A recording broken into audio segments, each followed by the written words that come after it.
Bible never, in the old law, never said hate your enemies. Never said hate your enemy. But they figured since you're supposed to love your neighbor, then you could hate your enemy. No, they made something up. So what I'm saying is we need to make sure that when you understand that when the definition, when you understand who Pharisees are, Pharisees would make arguments to try to hold power themselves, but also to make themselves seem wise. But they would add things to what God said, what God never said. And see, what you need to understand is, and they were very zealous religiously. But the problem is that Jesus had to spend most of Matthew chapter 5 trying to correct their interpretation of what the law said. And so even when it came down to it, like when you look at Matthew chapter 19, when he's talking directly to the teachers of the law and the Pharisees, he didn't say to them, you have heard it said. He says, have you not read? You see, when it came down to it, they were very particular. They were kind of treating the law like a buffet. Certain things they held on to very, very dearly. And the other things, they just picked a certain part that they like out of it and leave the rest of it alone. Like, you can divorce your wife as long as you give her a writ of divorcement. That's all that's really important. They focused on that one spot and forgot all the other parts that go along with what a divorce was all about, of putting your wife away. They thought the whole goal, if you don't like her, just give her a writ of divorcement. Like, no, that's what the Bible did. But Moses did say that. But there were other things that he said also about it. So what you have to understand, we never want to find ourselves putting ourselves in a position where we're taking on that same persona as Pharisees did. And this is what I'm saying. Many times we find ourselves doing stuff like that, even in the church. Now, when it comes down to the worldly church, I expect the world to do what the world does. But see, when your professions believe what Jesus is actually saying and what the Bible teaches, we have to be very, very careful. So what I'm saying is when we talked last week and we got talking a little bit about, dancing, we need to make sure we understand something. You don't want to say that all dancing is wrong when the Bible has dancing in it, okay? You need to understand that there was something to sum up what we talked about last week. We need to make sure we understand that we don't try to make frivolous arguments saying, well, it's good exercise to justify doing something that's still lewd or lascivious. You can't do things like that, okay? So it's what we do realize. Here's the conclusion that we realize. When it comes down to dancing, if it's wrong, if it's lustful in our hearts or creates lust in somebody else's heart, we should never be a part of that, okay? And then we should never conduct ourselves in a way to excite the lust in other people. We recognize that because that is condemned, the works of the flesh. That's Galatians chapter 5, verses 19 through 21. So what we need to make sure we understand is that when you're trying to make an argument about it because of its physical appeal and things like that, those arguments really don't pan out because it doesn't change what God has actually said at all. We like to try to think that if, for example, dancing is okay, then all dancing is okay. Like, no. We know that it's not. We need to stop trying to justify lascivious behavior just because there's dancing in the Bible. And then just so we remember from our music and the scriptures class, when you go back and look at the dance in the Bible, the women danced with the women. It wasn't women and men dancing. And our examples when a woman danced for a man, that was a little different, wasn't it? Yeah, if you're going to dance for your husband, you and your husband do what you're going to do. You and your wife do what you're going to do. You want to dance for your wife, that's whatever. If you're going to dance with your wife, those are boundaries that are there. It's kind of like this. I'll put it this way, just so we get it, because I just want to make sure you never find yourself trying to say that all dancing is wrong when there's dancing in the scriptures. There are occasions that are right for these things. And you definitely want to accuse the little kids of being wrong because scriptures talk about the kids dancing. So my point I'm trying to make here, we need to make sure we don't try to put that across the board. I'll give you a very good example, okay? Is sexual intercourse bad? But see, you understand, God actually you can't put it across the board now. You see what I'm saying? Because what you have to understand is that there are boundaries, and within those boundaries that God has actually put, then there's nothing wrong with it. When it's outside of those boundaries, there's a problem. We understand that when it comes to sexual activity, but we try to play it, we don't understand it when it comes down to dancing. Come on. See, I can't make no argument against something. Anything can become bad.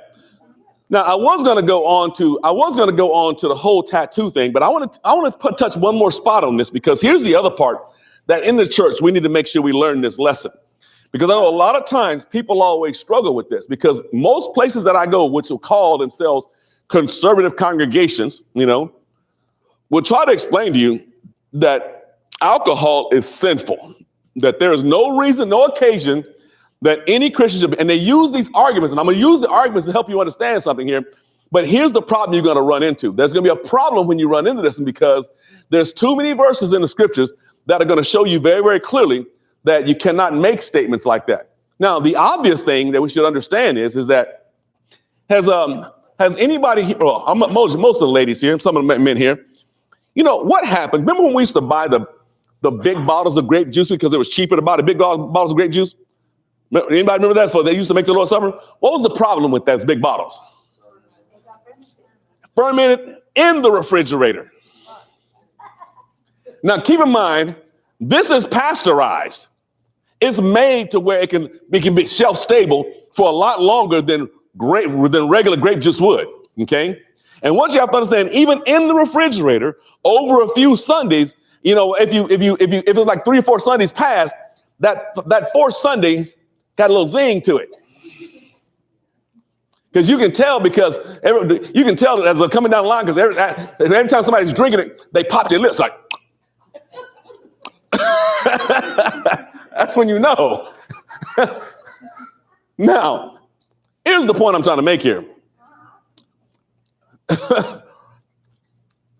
There's too many verses trying to explain to us these things for us to be trying to make weak arguments about what Jesus drank and what his apostles drank was actually grape juice. That's just too, or it was a very, very light, watered down wine. I'm like, see, what we're going to do is we're going to look at these verses, the same verses now, and we're going to look at them with honest eyes, not eyes that's trying to prove a point that we want to see, but we're going to look inside the scriptures and see whether or not this is true or not. And what's really interesting about this is one of them times where the people that actually want to take the Greek class ain't even trying to be honest now. So what I want to look at, you don't even have to speak, and I guarantee you tonight, you're not going to have to understand any Greek to get the point I'm going to try to make here. The first thing we need to understand is something very, very simple, okay?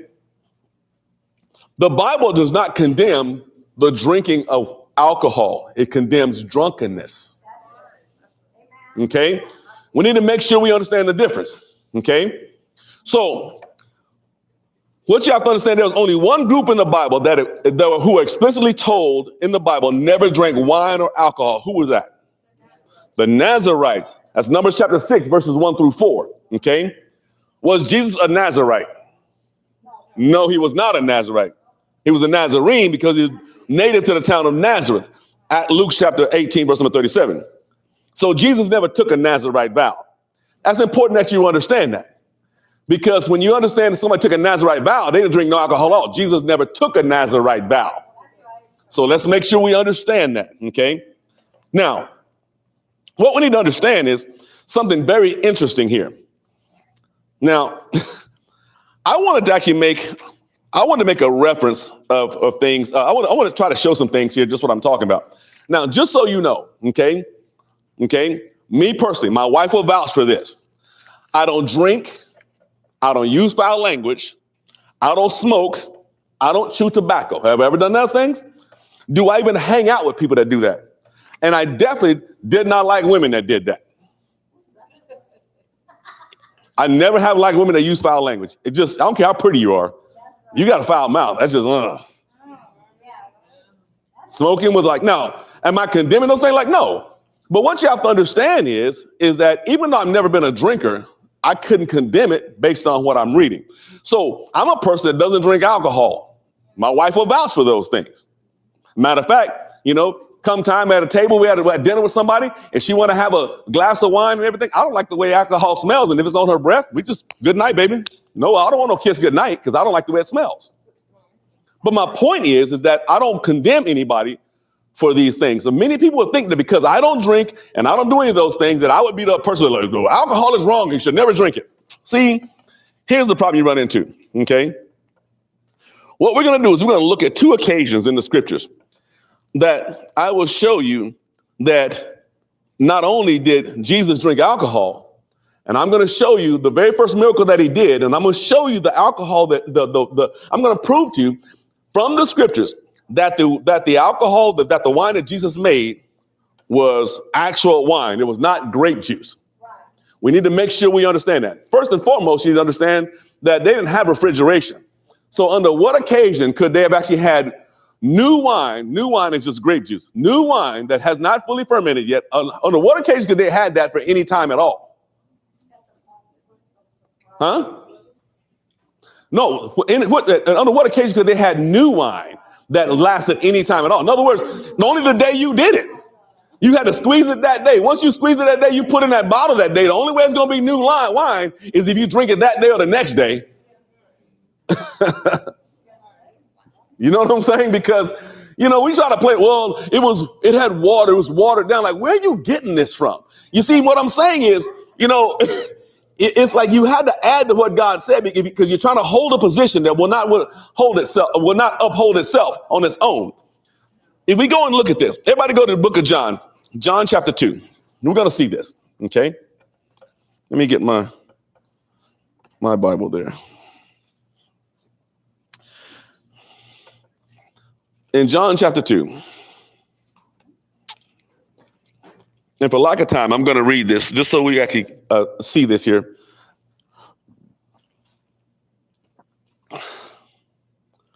So we know the story. Jesus goes to this marriage in Cana, and his mother was there. And both Jesus and his disciples were called to the marriage. Okay. And when they needed wine, his mother said to Jesus, they have no wine. Now, keep in mind, I don't know what actually happened along the way. His mom said, do something. He said, woman, he wasn't a woman what do I have to do with any of this? It ain't even my wedding. I'm a guest. Why do I have anything to do with this, right? His mother said to the servants, whatever he tells you to do it. Now, verse number 6, there were 6 water pots of stone after the manner of the purifying of the Jews, containing 2 or 3 firkins apiece. Now, one of the things we have to look at here is when they're giving you the actual amount, what you have to understand, 2 or 3 firkins is 20 or 30 gallons. There were the pots that were used for washing, for ceremonial washing and cleaning. Now, what you have to understand is that there were 6 of these water pots. So what was the measurement again? 2 firkins would have been like 20 gallons, you're talking about he made like 120 gallons of wine. It was a huge amount. It wasn't like little bottles. He actually turned washing water pots, like big, huge pots of water, into wine, right? And then Jesus said unto them, fill the water pots with water, and they filled them up to the brim. Okay. And he said to them, draw out now and bear it unto the governor of the feast, and they bear it. Now look at this look at verse number 9 very quickly here. And when the ruler of the feast had tasted the wine that was made, tasted the water that was made wine, he knew not whence it was. But the servants which drew the water knew. The governor of the feast called the bridegroom and said unto him, every man at the beginning doth set forth good wine, and when men have drunk, then that which is worse. But thou hast kept the good wine until now. Now, so when Jesus turned those big, huge vessels of water into wine, did he turn them into wine or did he turn them into good wine? Good wine. Now, your Bible said good wine, right? Now, here's the point. What he says, here's a tradition. What you do as a tradition is you actually serve the good wine first. And then after men have well drunken, is that what your Bible says? Well drunken. So I'm going to ask you a very simple question here. What do you think that means, well drunken? No, I'm not asking here, Brother James. What do you think? What do you think he meant when he said after the custom is that after men have well drunken? What do you think that means? They drank to where they drunk, I guess. Drank the way they was feeling good. Yeah. Just so you understand, see, your Bible didn't say they just drank, well drunken. Does well drunken make it sound like they drank a half a cup? After a minute. Now, why do you think that they would serve the good stuff first And then after men had got well drunken, they give you the cheap stuff. Can't tell the difference. I can still remember years ago when I was in the military, right? I learned this, my platoon sergeant used to do this. We go over to his house to watch the football game and stuff like that. I've never been a drinker, but what he would do is, remember back in the 80s, Brother Warren, when they actually had everything was generic with the white cans? Remember that stuff? Everything. So it's like, what kind of beer you got? Beer. That's all it said on that, beer. It had nothing else written on it. And what he would do, he would actually get all them white cans of beer and pour them inside this pitcher, right? And then he'd walk in the living room with all the other soldiers in there with a Michelob in his hand with that pitcher, with that, make it look like he's drinking Michelob, right? The good stuff. And he's filling their cups up with that white can generic beer, right? Because after they got a little bit in, they couldn't tell the difference anyway. My point is that Jesus made good wine, and the Bible said that after they were well drunken. Now, for those who don't understand what that's actually talking about, if you go back, and for those who want to go look at the word drink and drank and drunken, when you actually go look and you compare those words in the Greek New Testament that they don't want to talk about, is the word methuo, is the way they say it, which means is to be drunk. Now, here's the point I want to make here. You understand that after men, he said the tradition is that after men, you get the good wine first. And after men have gotten feeling good, well drunken, then you give the cheap wine, right? So here's my point. Jesus actually made good wine, which implies then, if you use the exact same verbiage that they're using, good wine, after men had well drunken, you bring the cheap stuff, which lets you know that the wine that, implying, if you use the same words, that the wine that Jesus made had the ability to make men drunk. Right? Based on just that verse there. Because he said, after they have well drunken, then you bring the other wine. They say the good wine for last. Which means, very simply, that the wine that Jesus made was not grape juice. Can't y'all see it now? Do you even have to be a brilliant theologian to see that? Did anybody not catch that? Do I need to go over that again? Do you need to see it? Did you see it?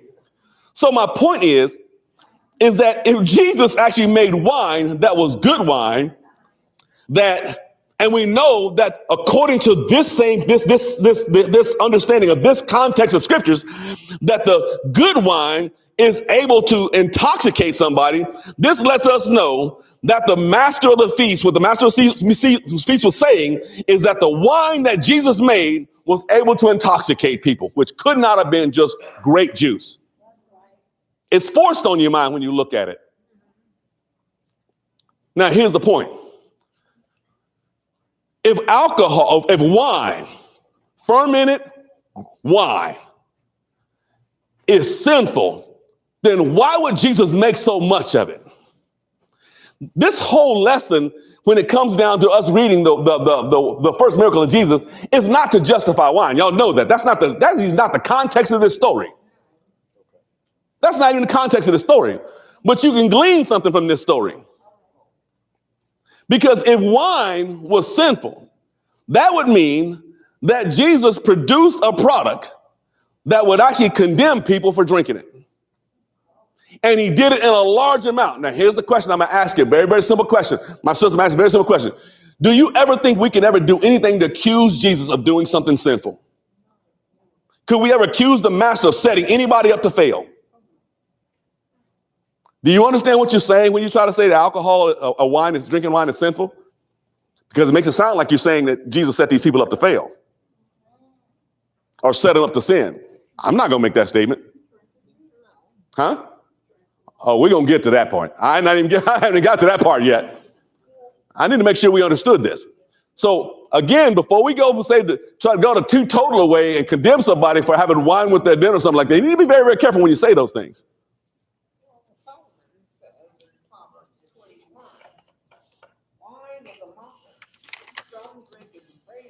Mm-hmm.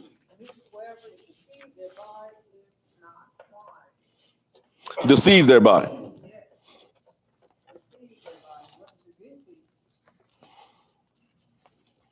You see, I'll give you a good example here. Okay. So when you take well, let's just do that.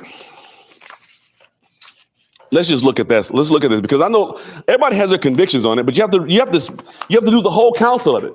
Because if you only do one side of it, then you slanted it one way or slanted it one way or the other way. If somebody's trying to justify it's okay to drink alcohol on all occasions, drink whatever you want to drink, no. You see, we have to look at both sides of this whole situation. So when you go back and you actually look at, let me get myself here, my notes here.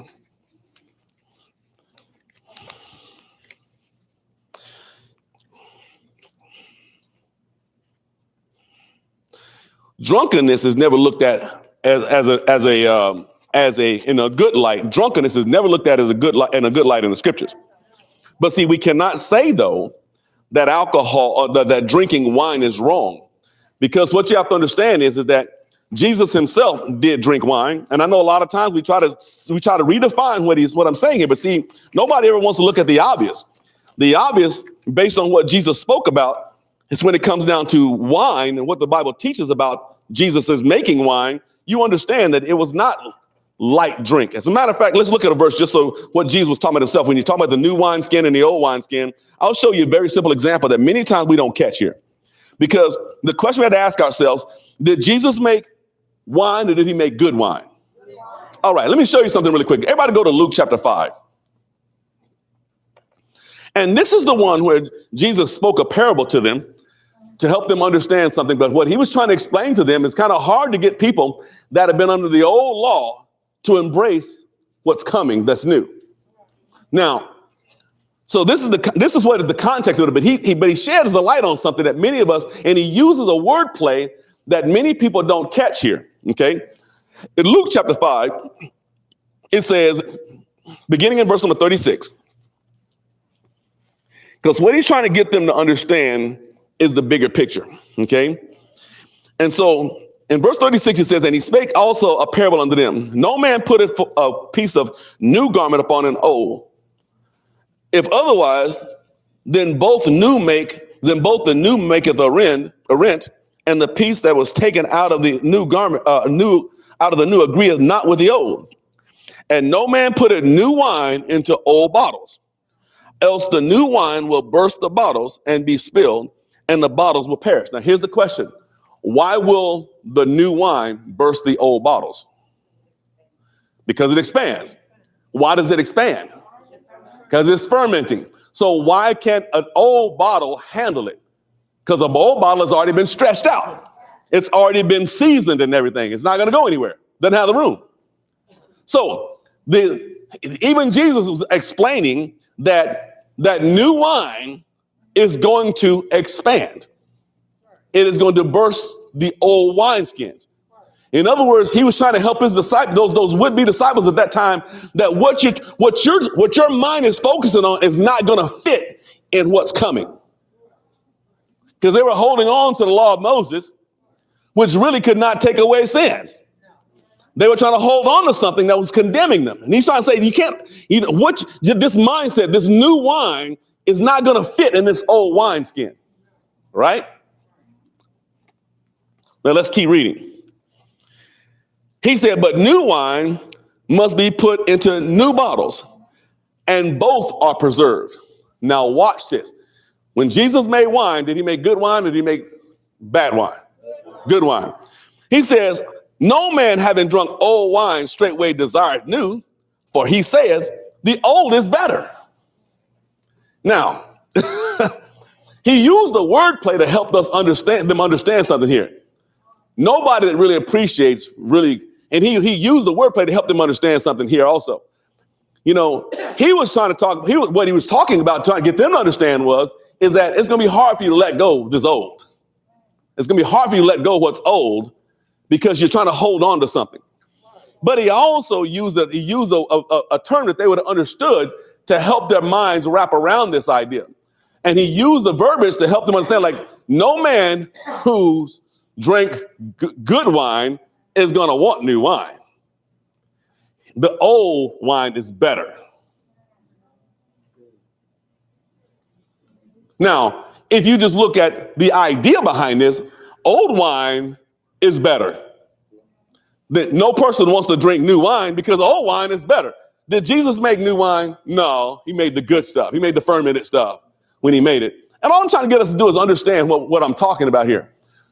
So when it comes down to us thinking that alcohol is bad, then we have an issue here. And the issue we have is because Jesus himself drank wine. And the reason I know that he drank wine is based on what he said. And I'm going to prove it not just with the phrase that do him talking about the wine. I'm going to prove it with the other things he talks about. So let's go to Luke chapter 7.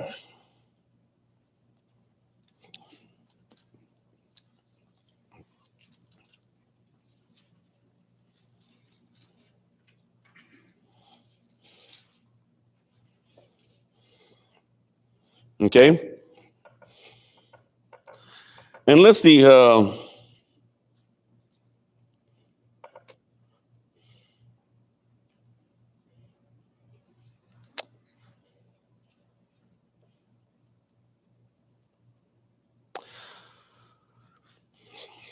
So here it is.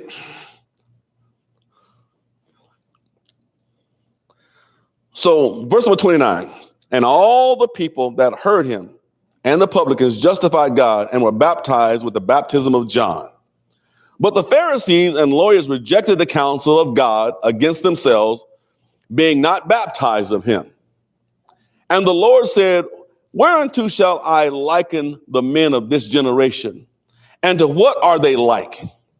They're like unto children sitting in the marketplace and calling one to another and saying, we have piped unto you and you have not danced.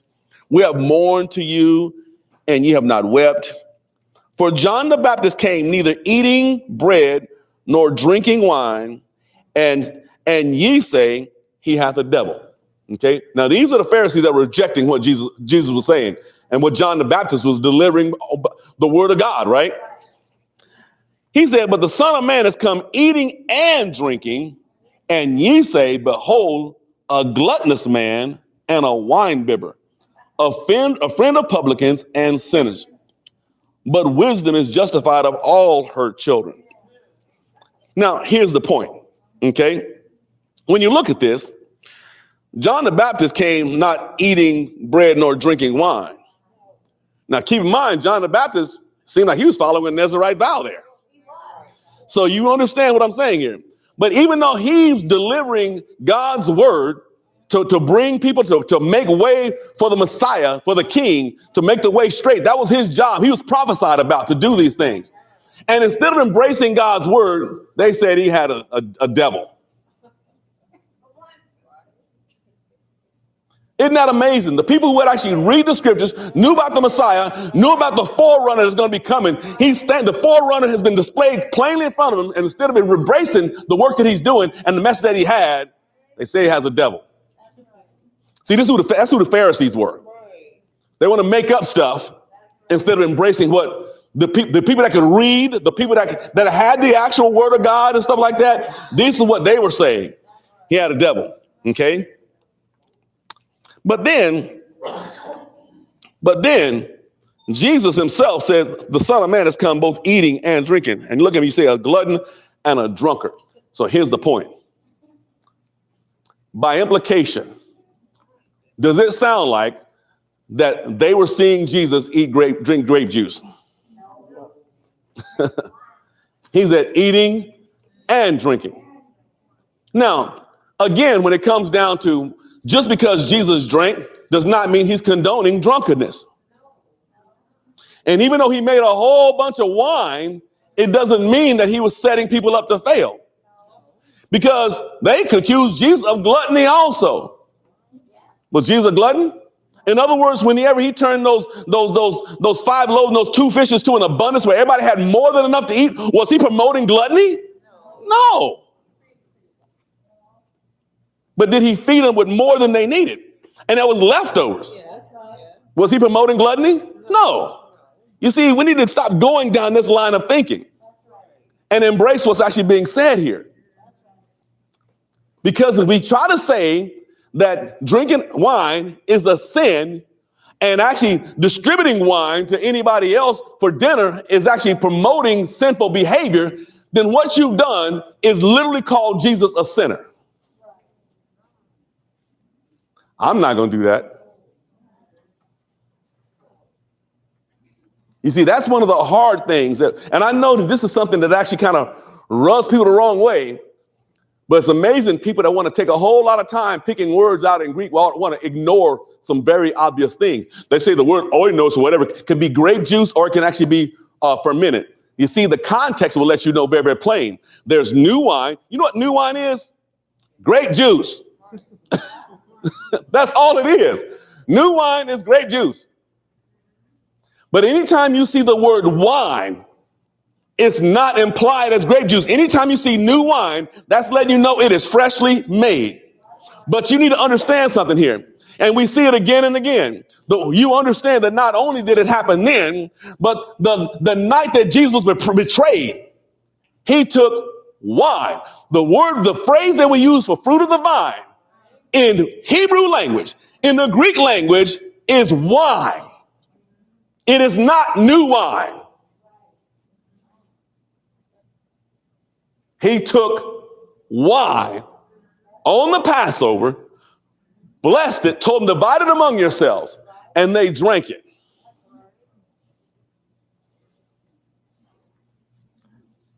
You see, the Bible does make a distinction. When you see new wine, it's talking about new wine, something that got made right then. When it says wine, it's talking about a fermented wine. And I know that don't sit well with a lot of people because we've been putting this doctrine out there to where it's simple to drink wine. It shouldn't be no wine at the preacher's house. There may be wine in my house. I don't drink wine. Well, my point I'm trying to make is we've gotten people thinking that just drinking wine with your dinner is simple. And you know what I find amazing about that? Well, it should be only used like for medicinal purposes. You know, I understand for medicinal purposes, but it's amazing how many people want to condemn wine, but would drink like the old recipe for NyQuil and stuff like that had way more alcohol in it than the wine you're drinking.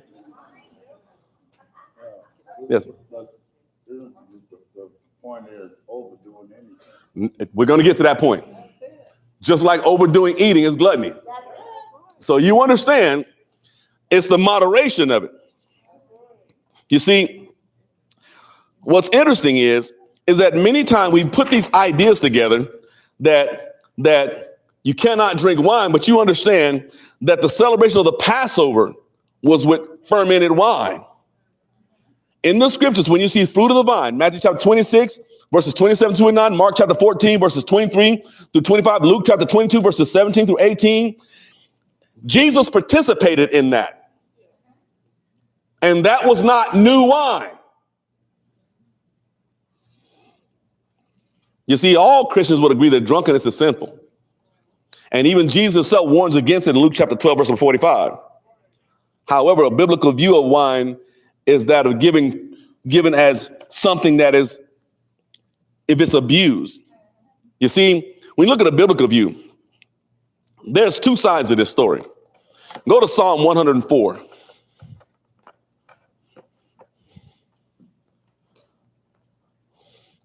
Psalm 104.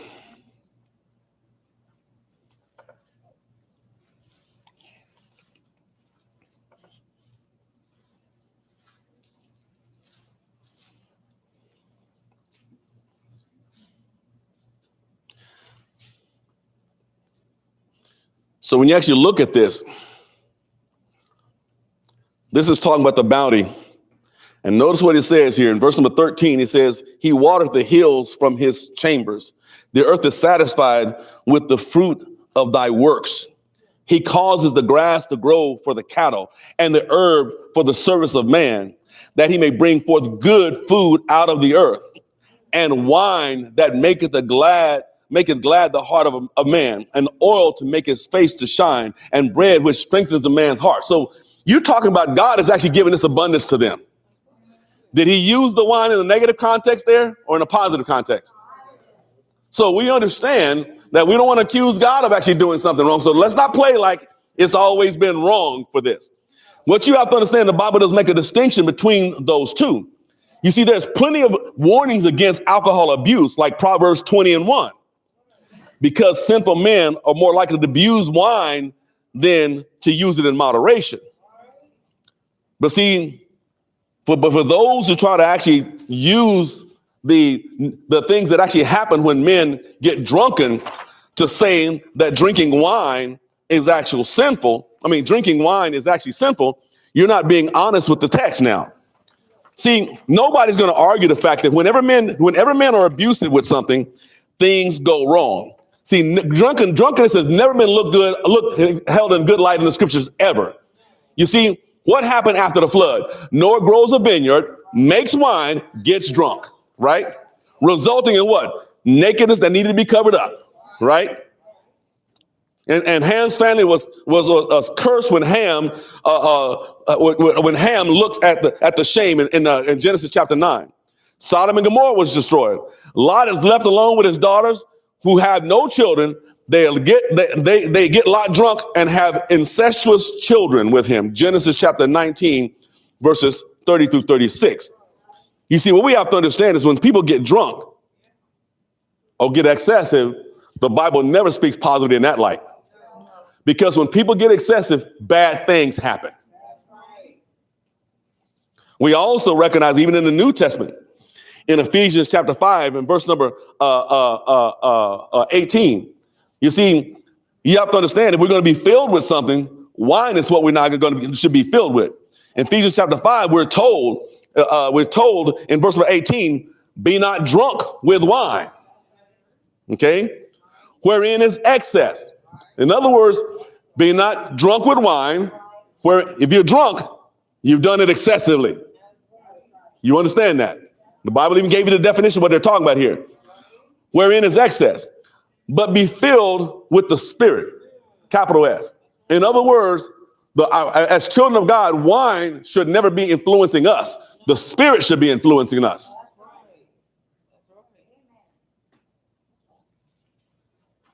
You see, the excess is what the Bible condemns. And if we as children of God try to use the excess to say that it's sinful to drink wine or wine is sinful, we actually stepped ourselves out from being children of God into the position of Pharisees now. We need to embrace the whole counsel of God. Because if you go to one extreme, you're going to make Jesus a sinner. If you go to the other extreme, you're going to try to justify stuff you ain't got no business justifying. Just trying to warn us about this. We need to make sure we understand something here. Because this is the proper occasion to where if for example, I don't drink wine, and I don't drink wine. I don't drink wine. I don't smoke. I don't do any of those things. The Bible don't say nothing about smoking. Okay. But you have to understand if you're trying to put yourself in a state to where you can operate, you should not be depending on nicotine. You should not be depending on alcohol when God is going to be supplying these things. I can say the same thing. Caffeine and sugar. Many of us use caffeine and sugar to try to adjust our moods instead of actually depending on the promise that God has made for us to give us the strength to make it through tough times. So my point, I'm trying to make sure you understand anything can be wrong if you're depending on things, substances, over what God is telling us. Because when the substance fails you, your life fails. God's word is not going to fail you. See, my point, I'm trying to help us understand here, any dependency that you depend more upon any substance more than you depend on what God is actually telling you, then you got a problem. Just do not make the mistake of calling something sinful. Never want to add something to what God said, and you don't want to take away from anything that God has actually said just to try to prove your point. You need to make sure you embrace the whole counsel of God and don't make arguments about things like that. Because what happens is that many times these arguments do not hold up. You see, and I know where the arguments came from because they're trying to keep people avoid drunkenness and keep people away from the danger of drunken pleasures and stuff like that. I understand how these ideas came about. But see, we need to make sure that we understand that we do not add anything to what God has said. Otherwise, the curse can be put on us. You see, every person must be in their own free will convicted, but one way or another by it. Okay. In other words, if you're one of those people that says, I don't want to even find out where that line is, so I'm never going to drink alcohol, that is perfectly fine. I'm that person. And my reasoning was even less than that. My reasoning was way shallower than that. Because, even as a young man, I was one of those young men, you couldn't double dog dare to do anything because I did stuff with a sober mind that most people wouldn't do, right? If you added alcohol to my life back then, I probably wouldn't even be here today. My point I'm trying to make is that it wasn't because I thought something was wrong with alcohol. Even when I was a young man, even when I went off to the army by myself, I never have been a drinker. I just didn't like the way it smelled. I didn't like the way it effect it had on people. I didn't like it. And the way I figured is, there's probably like 2 million people in this country willing to take my life for me. I don't want to help them do it. So my point is that I wasn't even trying to do it for religious reasons. But my point is, so my conviction always been like, I want nothing to do with it. That's always been that way. But don't think I don't have my own hangups. Don't think I have my own issues. We all self-medicate somewhere in life. We all self-medicate. Don't say you don't. So we just need to make sure we understand. I want to make sure we understood that point. I just want to summarize that point because I don't want us to get so caught up in this as we try to navigate through these things, because this is really when you talk about when it comes down to it, just because you have alcohol, if you have wine with your dinner or even alcohol with your dinner, stuff like that, I don't judge somebody else's servant. I don't judge whether or not you should be drinking that or not because Jesus drank wine. You're another man's servant. I can't judge that, but I make it for myself. I don't want it myself. My wife will also tell you that when it comes down to it, there's very few things that I'm pretty a stickler about. If somebody wants to come by my house and if they want to have a glass of wine with dinner, that's fine, but you can't get drunk in my house. You can't smoke or chew tobacco inside the house. You can do that outside. My wife would tell you, her family even knows these things. You're welcome to come hang out at the house as much as you want, but there's just certain things that are not going to happen inside the house, not where I'm at, You had a question? I'm saying just from the study that we talked about with the bishops, the elders, the elder did not have any wine. What does it say? It's not given to wine. Mm-hmm. But for the deacon, it said not given to much. Okay. Not given to wine. Now, here's the thing. Now, I'm going to ask you a very simple question. When it says not given to wine or don't drink any wine, is that saying the same thing? What does not given to wine mean? Think about it for a second. When you understand it, when you go back, the verbiage is very, very interesting on that one. There's a standard that's actually given to them, but is that actually saying whether you look at what he said to Timothy or you look at Titus, that he's saying that they don't drink wine at all? Let's just make sure we're looking at that right. Because again, you understand, we're still talking about in a time to where it's very customary to drink wine, but you also have to understand is that the disciples came together upon the first day of the week. You understand that? And they didn't have the little refrigerator like we had. They got the wine skins. What do you think was going on with them wine skins? They were being stretched out. What do you think when Paul was actually talking to the young evangelist, when he's giving him some instructions, take a little wine to settle your stomach. So the whole point is that they're not given to wine is meaning like, is given to wine and given much to wine. It's like the elders are definitely held to a higher standard because, again, by their example, they're having to show things. But you have to understand, if they were not drinking no wine at all, then they wouldn't be able to do the Lord's Supper even. How would they? You see my point? So you can't say that the elders did not drink any wine, but it's one of those things where we set the example, there's no way you'd have saw, I would think you see the elder doing some social drinking.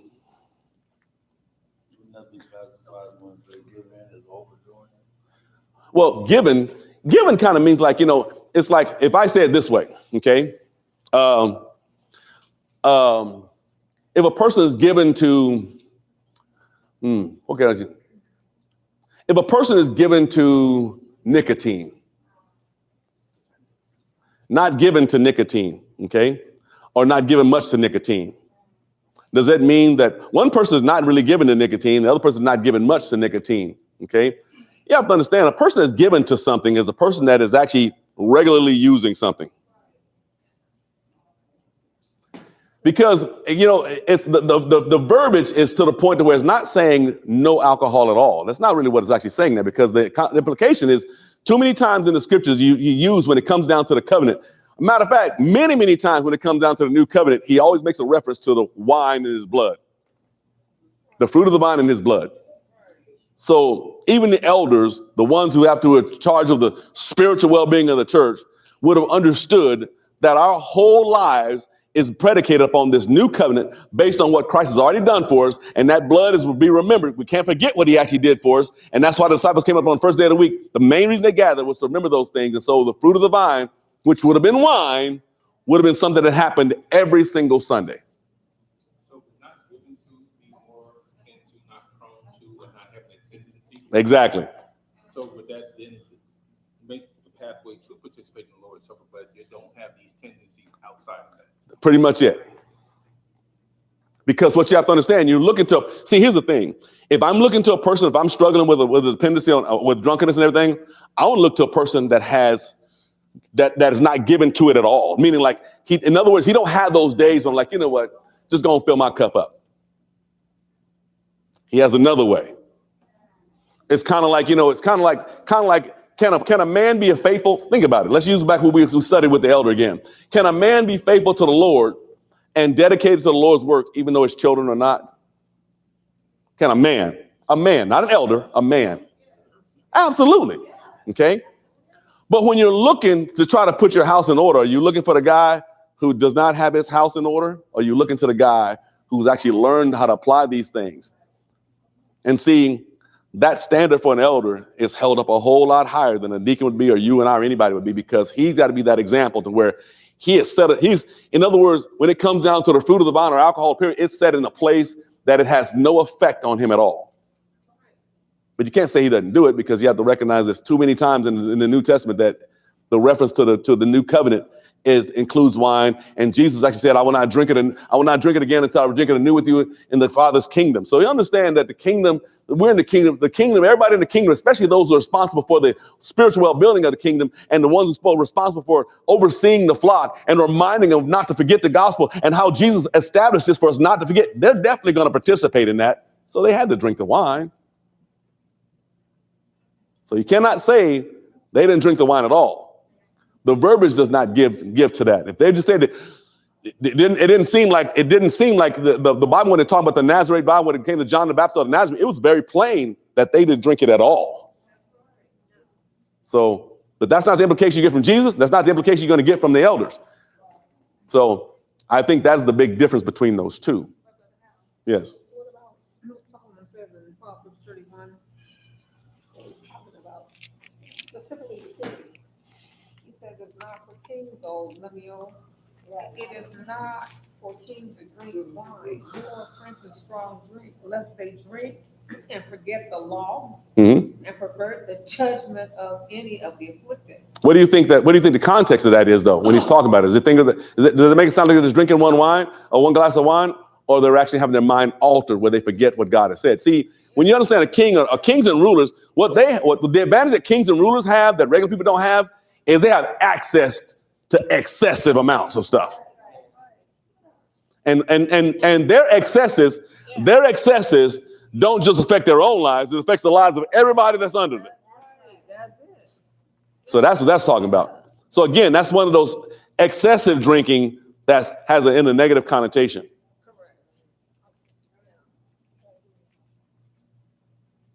So I'm hoping I'm trying to answer these questions best I can. Just pay attention to the little words along the way. And the reason I'm saying this, because our word for week before last was sophistry. Because when people try to say that since, here's the argument, would you believe that Jesus would ever try to put people in a position to where he's encouraging sinful behavior? No. That is the argument to say, well, since Jesus would never encourage sinful behavior or drunkenness, then the wine that he made at the wedding feast could not have been strong or alcoholic wine. That's sophistry at its finest. And that's the arguments that get made. Well, since Jesus would not make it anything that's going to cause anybody to get drunk or cause impairment of the mind, that means that the wine that he made could not have been alcoholic. But does the context of the story of that miracle, does that even fit? Not at all. Not at all. You see, this is what I try to tell you. When a person uses a fallacious argument to deceive you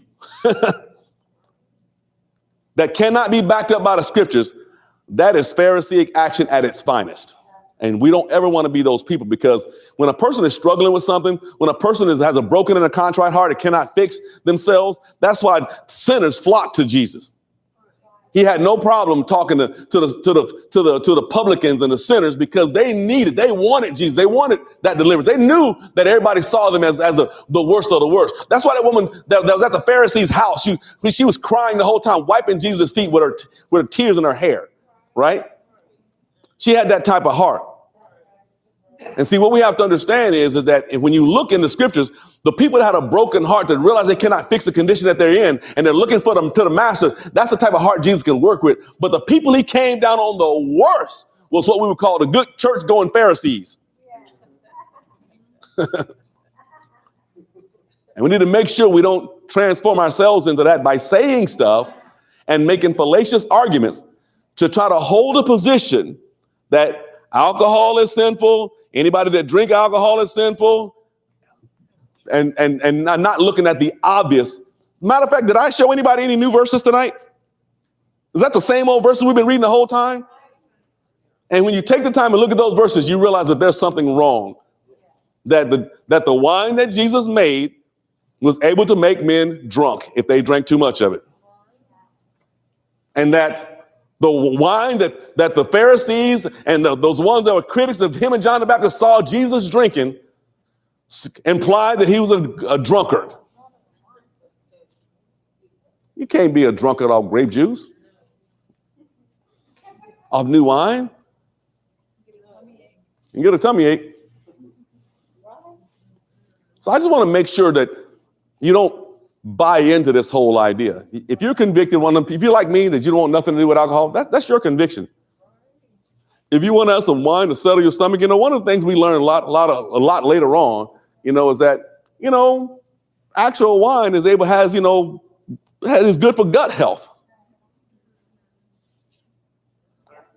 Things we didn't even know. Fermented foods is good for gut health. The way that people used to prepare things and store things is actually, we're finding out later on, is actually healthier than putting stuff in the refrigerator. Who knew, right? And just so you understand, when you talk to my young man here again, look, even though I don't drink wine, I do got a healthy gut. You ain't gotta drink wine and have a healthy gut like Brother Hal. So I'll let you know. We were talking about that earlier, about working out earlier, so y'all don't know the joke behind that one. Any questions, any comments? I'm hoping I got that cleared up. Next week, we're going to talk about tattoos from the scriptures, okay? Yep. The reason I don't have a tattoo is they put it on with a needle. Only ones I ever had is when you put on with spit, Back in the day, y'all remember those? Nobody did it with spit other than me. You said water, but y'all know always use water. Any announcement you know about? Hey, by the way, we're getting very, very close to our big event. So let's make sure that you start getting our ideas ready. If you know what your job is going to be, if you're going to be doing some decorating in the classroom, or if you need anything like that, kind of convey me what you're needing, because I'm going to go into my building and constructing mode for your props. I need to know ahead of time your ideas so I can start building those things. Shemaine?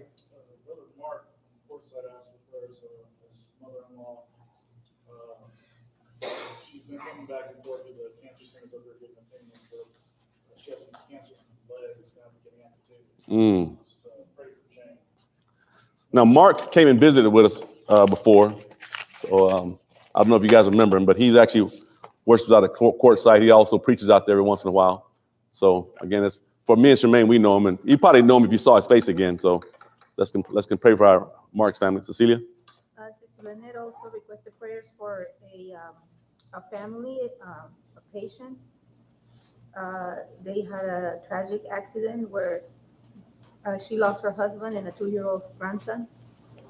Who's that? And her name is Erica. One of our patients today, she was in a terrible car accident Mm-hmm. and she lost her husband and her grandson, 2-year-old. Now, just to add on to that, Pains, let's remember that family, because that's a rough one. Now, y'all know Brother Frank. Frank ain't been here for a little bit. So Brother Frank had been here for a little bit. You know that big accident that happened out there in Buckeye where that man and his 2 grandsons were killed in that car accident out there? His wife is in the hospital. That's Frank's uncle. Those are his nephews. So their family getting, that's what Cecilia, I think she posted it on the, you have not posted it?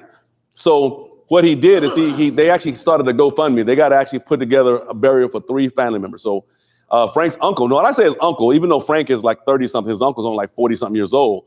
And Frank's cousins, his grandsons were like 6 and 9. And his aunt is still in the hospital right now, and another family's still in the hospital. So 2 people survived, the other ones died. And so they having to put funeral arrangements together for free for 3 family members. They did start a GoFundMe and everything, and they're trying to reach that. So he sent it to me, and I sent it to Celia, asking her to post it on the site, just in case you can just give something and everything, because they've made some headway and everything. But that's one of those rough ones, you know, that actually happened off 85 out there, and that was Frank's family. And so Frank hadn't been here for a bit. So Loretta. Karen wanted the church to remember Brother Charles. He's having his cataract surgery tomorrow. Okay, let's pray for Charles with cataract surgery. Sister Jones. My nephew's father, he's in the hospital. Martha left for Tulsa, Oklahoma today to go be with her youngest son. David had his baby boy a couple of days ago, and his wife was having some serious complications. So what's his name again? Ron Jacobs, David Jacobs, and his family. David. Yeah, you guys met him. David was here. Okay, and the issue is who's actually having a bit. Well, his father. His father having issues in the hospital. Okay. But his wife had a baby. They had a baby boy, but she had some complications.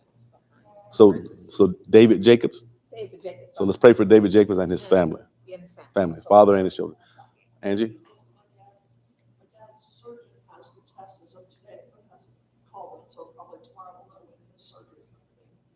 Let's continue to pray for Angie's dad as he's waiting to get the treatment he needs. Sarah. Pray for Harry, Alex, and I were traveling this weekend. There you going. We're going back to the East Coast, and I'm going to see Scott and Melissa, and pray for Scott because he had some tests done, so he's having results in the next week. Yeah, Scott is Harry's brother. Yeah. And who shares a birthday with me and Virgil. Yeah, he has the same birthday as us. Winnell? We're traveling tomorrow, Lord willing, going to Sacramento, and returning on either Monday or Tuesday. Okay. Safe travels, Virgil. I have a prayer for my brother, son-in-law, with another brother in Christ. Him and his wife been having problems with her with this shit. She went to the hospital last week, bleeding on the brain, but they found out it was just a high blood pressure. But they still haven't let it come on. Man, you got to get that blood pressure down, because you pop a vein in there, it's kind of, it's over pretty quick. She was like 84 years old. Oh, yeah. To be prayerful for them. Everybody else is doing okay? Oh, yes, sister. We'll be traveling as well, Saturday, going to Vegas and to Seattle. Okay. See Aunt Lou, and we're gonna see Austin, come back, so we're going about 2 weeks. So it's gonna be one. Are you driving or are you flying? Where are we going? Are you driving and flying? You didn't know where you're going? Oh, we're gonna start off driving. Just checking. The reason I'm asking, because that's some things I want you to pick up at the Polk Street Market for me and bring it back for me. I'm just saying, if you're driving. But that's a lot of prayers on the prayer list. So let's remember, go back and look at the video so we can remember, make sure you remember everybody's prayers and stuff this week and everything. All right. Let's all stand. We ask James to dismiss us.